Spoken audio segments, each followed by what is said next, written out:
One of the definitions of an innovator is someone who makes things better, like you just did with the prompter. These are the kind of people who begin their sentences with what if and why not instead of if only. And here to present the Innovation Award for this year is Brenda Nadjuin, founder and co-chair of the Strategic Alliance of Broadcasters for Aboriginal Reflection. Thank you. I was saying to Mike that Step Crew would make a great addition to one of our kitchen parties back home, and so I'll have to get their card. It's always a great source of pleasure and pride to be part of a CEMA evening, and I want to thank you very much for thinking to include me in this. Good evening and happy National Aboriginal Day.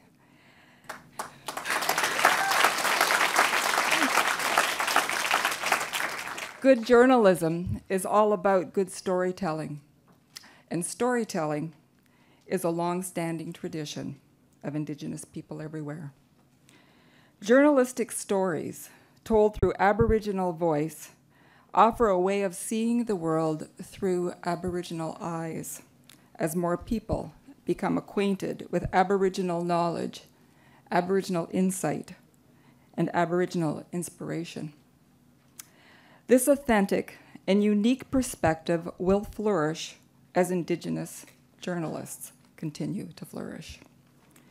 It is an honor and a privilege to present the Innovation Award to not one, but two superlative organizations. Wawate Native Communication Society and the Journalists for Human Rights have joined forces to create a training and development program directed toward the advancement of Aboriginal-sourced stories. Importantly, their work together furthers the preservation and promotion of original languages in the North. Kichimigwech, in other words, sincere gratitude to you both for working together to inspire promising Aboriginal journalists. And thank you, CEMA, for recognizing the significance of this partnership. Before we call Michael and Rachel on stage, here's a short video of their work.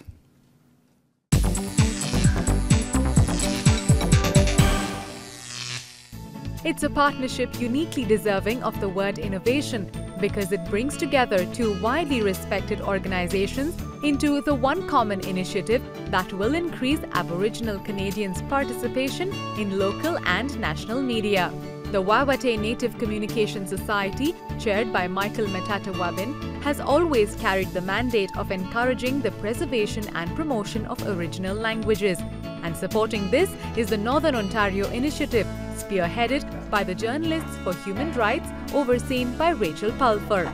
JHR is looking to bring the innovative model of long-term media development back home to Canada. The project is also supported by the Ontario Trillium Foundation and Accenture. The idea is simple: to give voice to young Aboriginal journalism talent and change how their stories are told and shared, not only in the North, but across the country.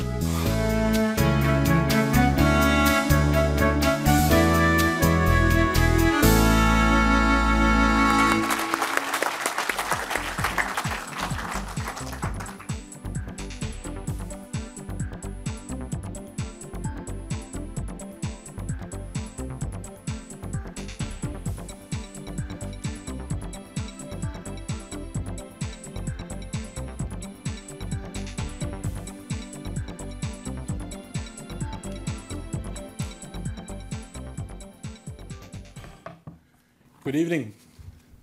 Wajik. You know, when Brenda first called and said, I would like to nominate you, I said, sure. I never expected such a prestigious event or to a fine group of people. I want to thank Brenda for calling us and bringing us in to be a part of your family, to be a part of this magnificent group to tell stories. Before I begin, I want to acknowledge, I'd like to acknowledge my wife, Eva. She's there. and our son Lee Michael, and our granddaughter Hillary.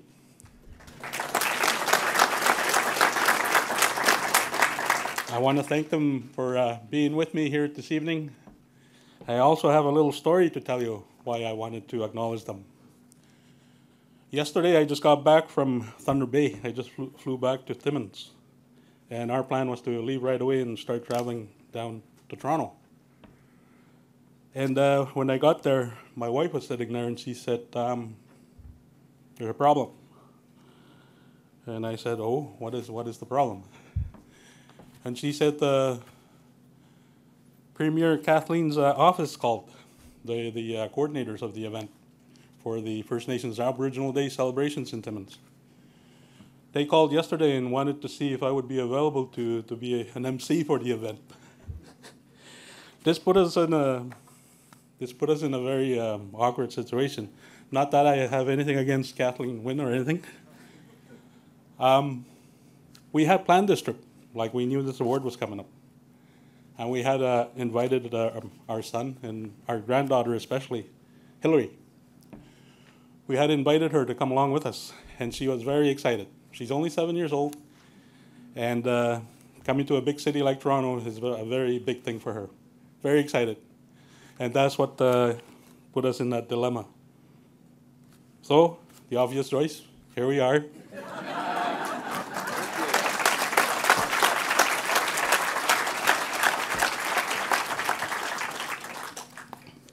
Okay, bear with me. I have some notes here. Thank you again. I am very delighted and very honored to be here, to be amongst you. Thank you very much. Few would dispute the role mass media plays in shaping the public's perception in a myriad of issues through its continual dissemination of information. Many Canadians know Aboriginal people as noble environmentalists, angry warriors, or victims.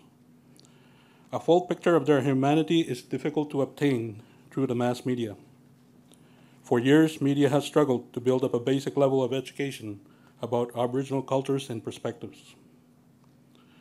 The challenge is that many individuals reporting Aboriginal issues do not have the understanding or education needed to understand Aboriginal issues in context and provide an accurate picture.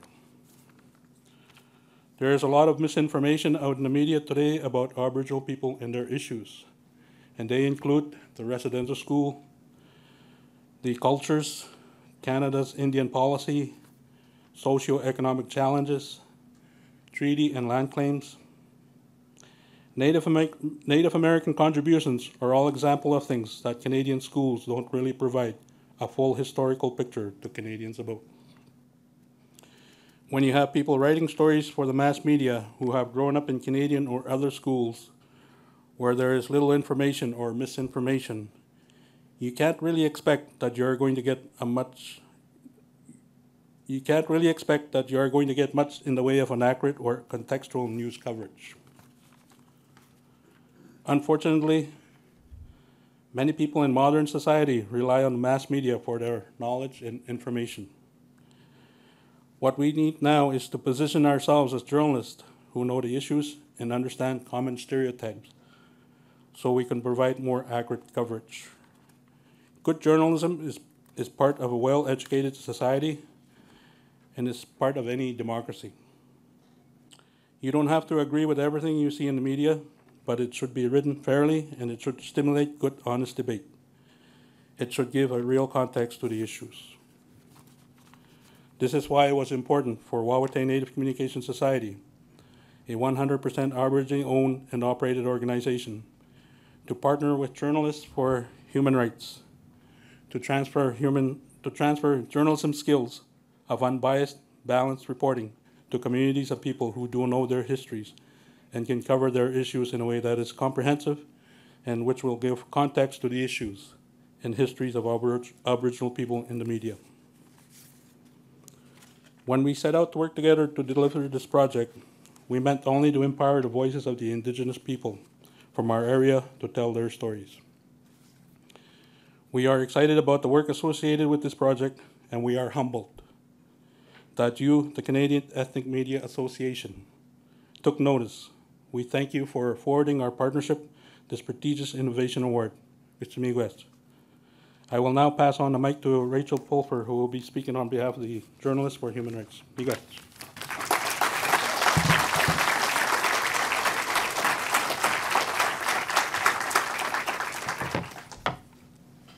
Thank you, Mike. And thank you to CEMA for this great honor. We are thrilled to be here, and we are thrilled to be part of a project that we believe has the potential to truly change the game in Aboriginal mainstream relations in Northern Ontario. This project will change the way that Aboriginal communities tell their stories, the way that Aboriginal communities engage with the media, both Aboriginal and mainstream, and it will change the way the community's issues are covered and talked about in Ontario for the greater good, we believe, of all concerned. Journalists for Human Rights has worked in media development overseas for over 10 years. In that time, we have pioneered an approach to strengthening the media in some of the toughest places on earth in which to work: Liberia, Sierra Leone, the Democratic Republic of the Congo. Our work overseas has helped local media put a human face on local human rights issues. The goal is to raise awareness of those issues, to publicly discuss local problems, and get people across the community to care and find solutions to those problems. It is a powerful and effective approach. Through our work, journalists have taken on a leadership role. They do not advocate for the communities, but by stressing the community angle, they have given space for those communities to take their rightful place at the table of governance and to make informed decisions about their future collectively. They have helped secure doctors for hospitals and clinics in remote regions of Ghana and Liberia that were not staffed. They have helped focus attention and get real support for communities in DR Congo that did not have access to clean water. Sound familiar? And in Liberia, through investigating a particularly egregious case of corruption that went all the way up to the cabinet, they ensured a better shot at education for an entire generation of Liberian schoolchildren. Working overseas, navigating the tricky media politics of post-colonial and post-conflict African societies has been challenging, enormously exciting, and often very satisfying. However, 2 years ago, I sat down at the campus cafeteria of the Africa University College of Communications in Ghana with Robin Piero, who is sitting with us in this audience. Robin, if you could please stand up, and a round of applause. Robin had been a trainer on our Ghana project. She pointed out to me that while there is much value in working overseas, there remain plenty of problems at home, both living conditions in Aboriginal communities and the way those issues are covered in Canadian media. She said she wanted to come back to Canada and work with JHR on a project designed to bring JHR's method of media development back home where it could be of most use. And so we did exactly that. In September 2011, Robin embarked on a needs assessment, talking to more than 100 individuals, organizations, and communities across Ontario's north. She then approached Wawate and engaged Mike, Joyce Hunter, Sean Bell, and the rest of the Wawate team to build the concept of doing remote media training in northern communities while working to bridge the Aboriginal mainstream divide in Thunder Bay. And now, here we are. According to a study published this week, half of Aboriginal children currently live in poverty in this country. In a country that is among the wealthiest, most multicultural, diverse, and tolerant on the planet, that situation is absolutely unacceptable. Meanwhile, as Mike indicated and Idle No More showed, stories teasing out how that situation and others came to be tend to be covered by mainstream Canadian journalists. These are journalists who, by virtue of geography, education, training, financial constraints, and community access, are simply not as equipped to bring deep contextual understanding to the enormous issues that Aboriginal communities face. This project is intended to build bridges through journalism between the two groups. It is intended to engage. It is intended to remind us that these issues are not Aboriginal issues to be put in a box and out of mind. They are all of our issues. As such, they need to be addressed and discussed and resolved honestly and fairly in an informed, intelligent, and public way. The best way we, as journalists, know how to do that is through the sunlight of quality journalism. As such, we are deeply, deeply honored to be accepting an award for doing just that with Wawate Native Communication Society, our lead partner. We are honored to be working with Accenture, who sponsored the innovative distance learning portal that much of this project will live through. And we are honored to be working with Ontario Trillium Foundation, who is providing the funding. We are working on a project that is designed to truly raise the game for Aboriginal journalists practicing their craft across the North and put them firmly in the driver's seat of telling their stories to Canadian audiences. Thank you.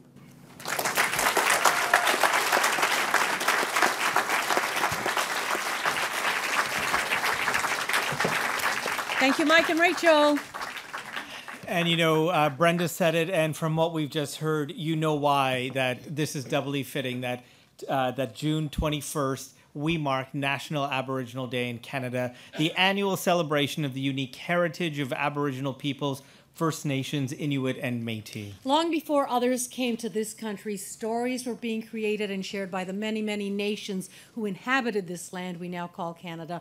Stories of wisdom and knowledge, stories to learn by and be entertained by, shared throughout the generations. Many of those stories exist to this day, as do many other traditions. Like the storytelling dance we're about to see. Starting with youthful hopes and dreams, then circling into family and wrapping around Mother Earth, finally building into all the intertwined adventures that make up a life. Like the life that's spun by two-time world champion hoop dancer. Ladies and gentlemen, please welcome Lisa Ojic.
After the break, the CEMA Award for 2013. Stay tuned.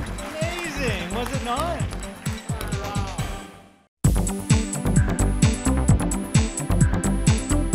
And now, picture a caterpillar with enough legs and body parts to be colored all the hues of the rainbow. Add a treasure trove of children's books and a pair of entrepreneurs like Happy and Hanush, and you have our next initiative, the Rainbow Caterpillar Multilingual Kid Lit Award.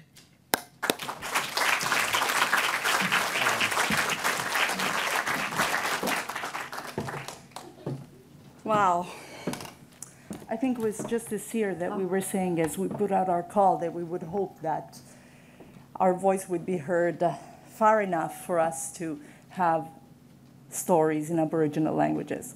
And I really do hope that next year we will begin that. Anyways, good evening, everybody. My name is Happy Testa, and I feel very emotional. I am one half of the Rainbow Caterpillar. We are a multilingual children's bookshop with a very, very strong mission of helping parents pass on their mother language or original language to their children. When we first conceived this award, CEMA was exceedingly supportive of the idea. So I want to start by thanking CEMA. Thank you, Madeline. Thank you, Kumars. Thank you, Gina. And thank you to the whole board for helping us come this far. Tonight, we are presenting an award for the best children's story written in mother language by a Canadian resident. This is only the second edition of the award, but we are proud to say what a difference 2 years make. The stories we received this year were of such high caliber that we had to enlist the help of some children's publishing and writing experts to go to a second round of judging. My name is Hanush Abbasi. I'm the other half of Rainbow Caterpillar. This year we received stories in 8 languages, and the language judges selected 3 finalists. The finalists were reviewed by a panel of 3 industry judges. One of them is here with us tonight. It's Anne Milliard. She is the co-founder of children's publisher Annick Press. Hi, Anne. So this evening we are very happy to present the 2013 Rainbow Caterpillar Multilingual Kid Lit Award to Csilla Istok for her story When the Sun Dies in Hungarian. Csilla Sakura Istok is a Canadian-born writer, translator, and English teacher based in Toronto. She spent much of her childhood with her Hungarian grandmother, who taught her how to speak, read, and write in Hungarian. Csilla's Japanese-born mother, Sachiko, encouraged her to write from an early age. Csilla's favorite activities include traveling, language learning, and playing with her 2 children, Timea, 8, and Toby, 4. Unfortunately, Csilla couldn't be here tonight, but here is her award. So this is for you, Csilla, when you finally see this on television. She sent a note, and I will read it for you. I was not expecting to receive this award for When the Sun Dies. This story is based on a conversation I had with my daughter. I was so moved by it that I immediately wrote it down as a story. My friend Tatiana encouraged me to submit it for the Rainbow Caterpillar Kid Lit Award. I have always been encouraged in my writing by my family and friends, but winning this award is showing me that I should take it more seriously. I hope others take inspiration from this. Thank you for this honor, and thanks to Rainbow Caterpillar Bookshop and CEMA for providing this opportunity to share our stories in mother tongues. We would also like to acknowledge the other 2 finalists, Viviana Laperchia for her story in Italian, Virginia and the Forgotten Teacup. And Viviana is also here with us tonight. Give us a wave. And also Sergo Akchurin, I hope I pronounced this properly, for his story in Russian, Blackie and the Glacier. The language judges, we have one of them here with us tonight, writer and journalist Daniela Sansone. They selected 2 other stories to receive an honorable mention, and they are The Wonderful Furoshiki, written in Japanese by Mari Okamura. She's here with us tonight. And Flowers in My Shoes, written in Arabic by Ahmad Maruf. We want to, yes. We want to thank all the writers and all the judges who volunteered their time for the pleasant task of reading children's stories. And lastly, but most importantly, we want to thank CEMA for their support in hosting this award and supporting anybody who can write in their mother language. Thank you. Absolutely. Thank you. Thank you, Happy and Hanush. Thank you so much. Every year we save this next award for last because that's how important it is. It's presented to one outstanding individual who, through their work, has supported the growth of and evolution of a medium that needs to be reflective of Canadians, just as the founder of CEMA did 35 years ago. He opened its doors and really the minds to every medium, language, and storytelling skill we've admired here tonight. And that's why our last award is named after him.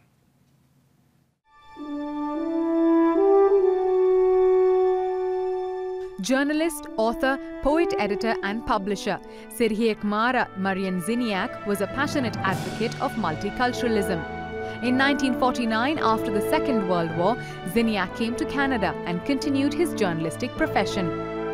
He began publishing the country's first newspaper in the Byelorussian language called the Byelorussian Voice. In 1952, he started the Mutual Cooperation League, representing 20 ethnic organizations in Central and Eastern Europe. It continued until 1962. He began the Canadian Ethnic Journalists and Writers Club in 1978 after the realization to have the need of an organization that was inclusive. Not only have publishers, but broadcasters, writers and reporters as well.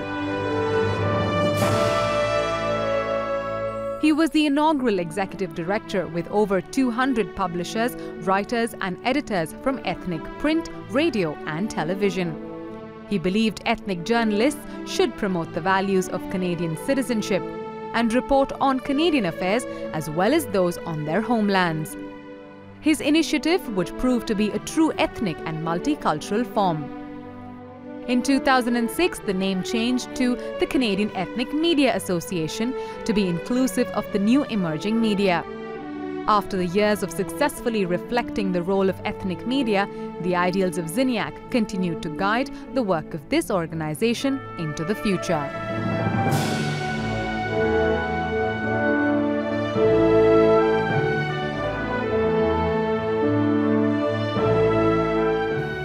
The Order of Canada, our country's highest honor for lifetime achievement, is only awarded to people who have truly made a difference. And that's only the half of it when it comes to listing the qualities and accomplishments of the daughter of the man you just met. Madeleine Ziniak is the National Vice President of Omni Television, and the citation that accompanies her Canadian medal reads, "For contributions as the major driving force behind the development and growth of multilingual and ethnic media in Canada." Ladies and gentlemen, Madeleine Ziniak.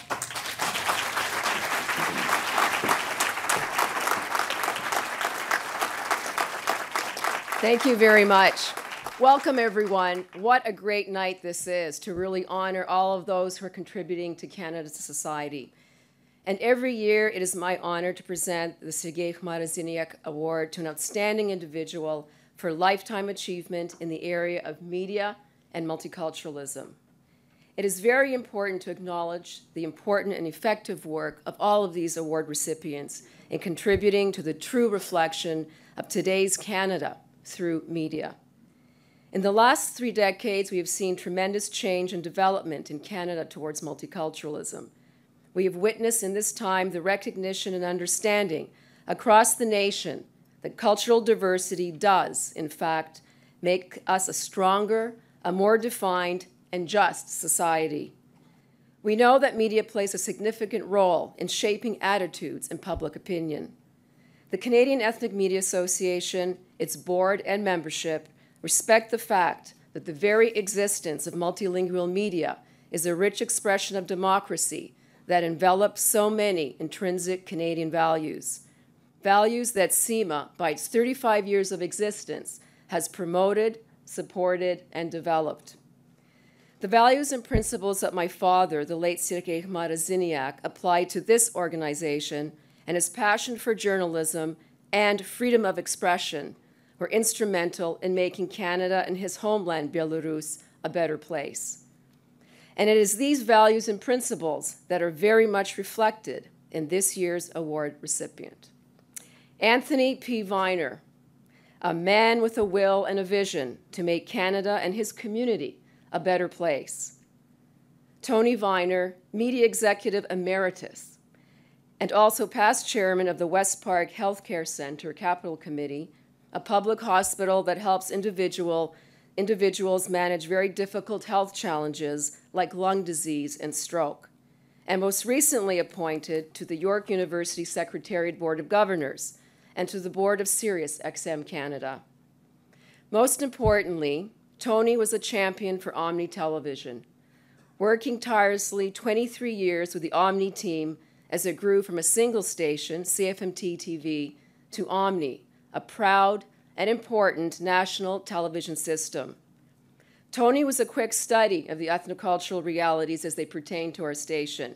He came with an open mind, and I dare say, an open heart. He believed in the potential and growth of a multilingual broadcasting system and jumped right into the fray as we fought for new licenses and growth. I personally remember how Tony met with each community leadership team and attended countless ethnocultural events, and we know how long those can sometimes go.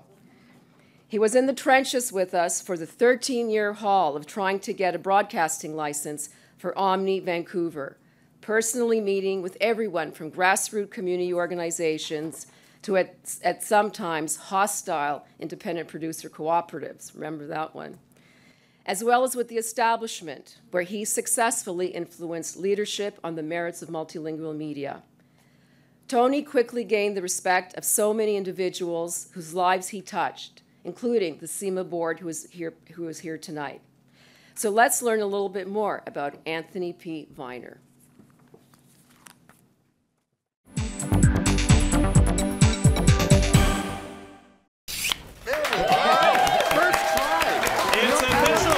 A graduate of the University of Western Ontario, Tony Viner began his career in radio in 1973 as a national sales representative. But over the years, his passion and vision helped him climb the ladder until one day in 1999, he took over the top job as President and Chief Executive Officer of Rogers Media, becoming responsible for the Rogers Radio Group, City, Omni Television, Rogers Publishing, Rogers Sportsnet, and the Shopping Channel. In 2003, he was inducted into the Canadian Association of Broadcasters Hall of Fame, and more recently in 2012, into the New Ontario Association of Broadcasters Hall of Fame, and fittingly so. And even after his retirement in 2010, his vision and legacy continue to show us the way.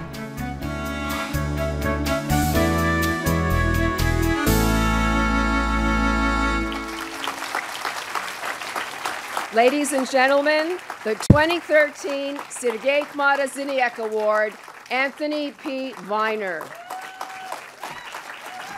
don't think you've ever called me Anthony in your entire life. Thank you so much. Well, thank you so much, Madeline. You know, nobody can receive a Lifetime Achievement Award without first acknowledging the contribution made by my life partner, my wife Kathy, to whom I have been married for 37 years and who is has provided guidance and support and love through all of that time. Now, Kathy does say that each of those years is like a dog years and should be multiplied by 7. So we have recently celebrated our 250th anniversary. I was very lucky in my career. I was able to work with one of Canada's foremost entrepreneurs, Ted Rogers. And working for Ted was always an interesting challenge. And he was always on the leading edge of whether telecom or cable or radio or television. But the other thing he was on the leading edge of was understanding the changing face of Canada several decades ago. And he understood that this was going to have an impact on the cultural, social, and frankly, commercial realities that were Canada.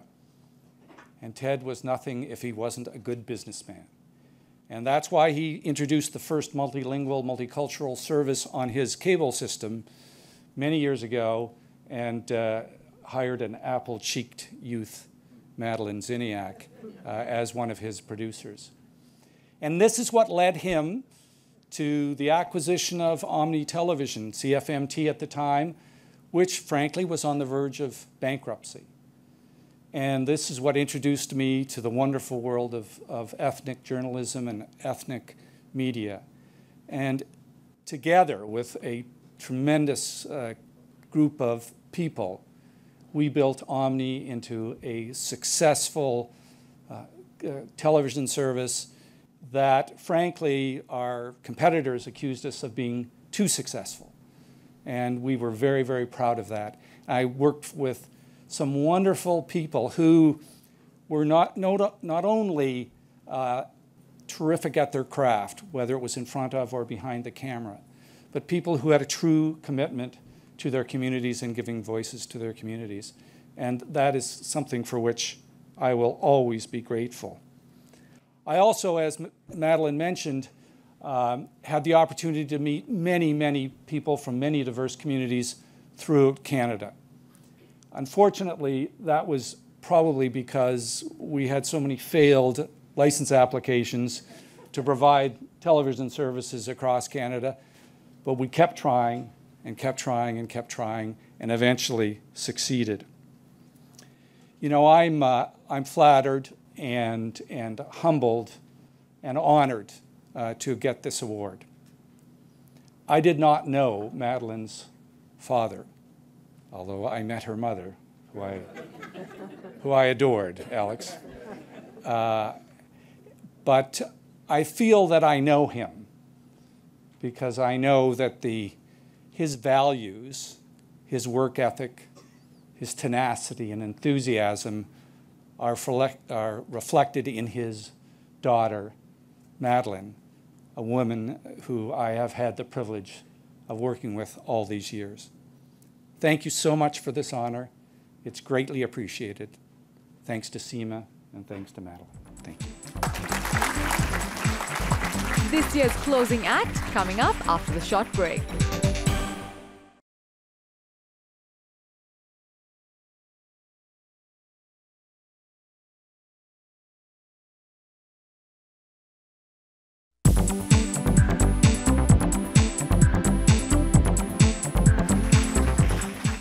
To those who have fought to achieve the best and those who have recognized and supported it, congratulations. Yes, you know, to compare best with best really is a losing battle, isn't it? Because every storyteller is unique.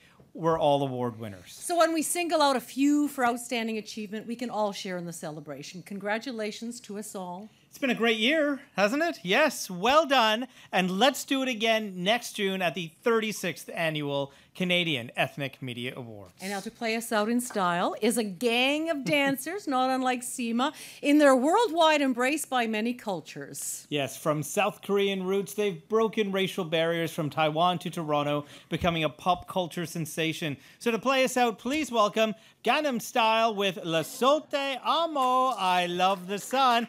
Thank you so much for joining us. Thank you for being everybody. here. Good night. Thank you. Good night.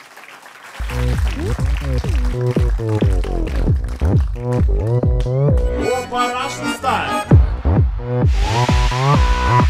Gangnam style.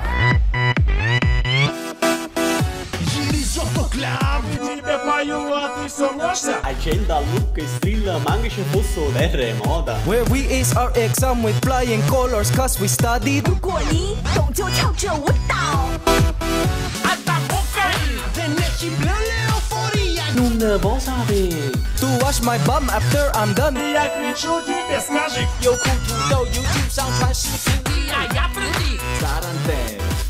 A baby dog still inside the eggshell. It is good, yeah. It's called balut, yeah. I eat my ulam, rice and sausawan with my hands, yeah. I close open, yeah. You have to godparents, I have them.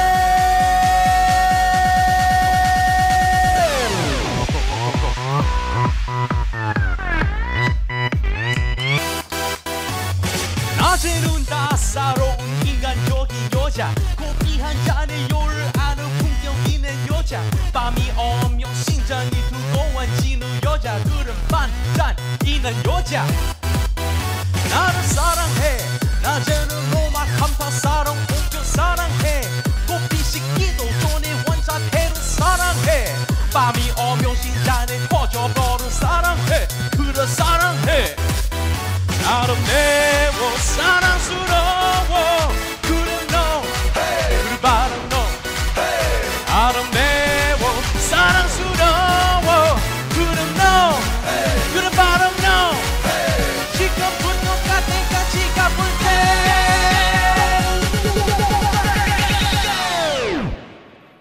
오빠 강남 스타일 강남 스타일 오빠 강남 스타일 강남 스타일 오빠 강남 스타일 Hey sexy lady 오빠 강남 스타일 Hey sexy lady 정숙이 보이지만 너는 여자 이대라 싶으면은 퍼던 머리 푸는 여자 가려지만 완만한 노출보다 야한 여자 그럼 감각적인 여자 나는 사랑해 점잖아 보이지만 너는 사랑해 내가 때문에 완전 미쳐버리는 사랑해 꺼져버린 사사리 얼통거통여 사랑해 그래 사랑해 아름다워 사랑스러워 그럼 너 그래 바로 너 아름다워 사랑스러워 그럼 너 그래 바로 너 지금부터 갈 때까지 가볼게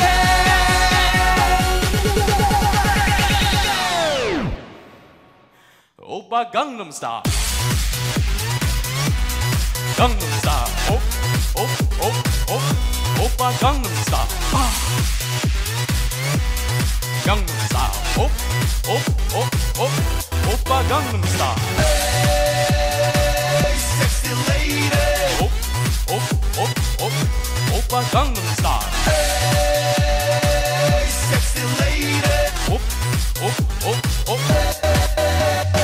We the norm Korea not a norm Baby not a norm Out of norm Be the norm Korea not a norm Baby not a norm So you know what I'm saying 오빠 강남 스타일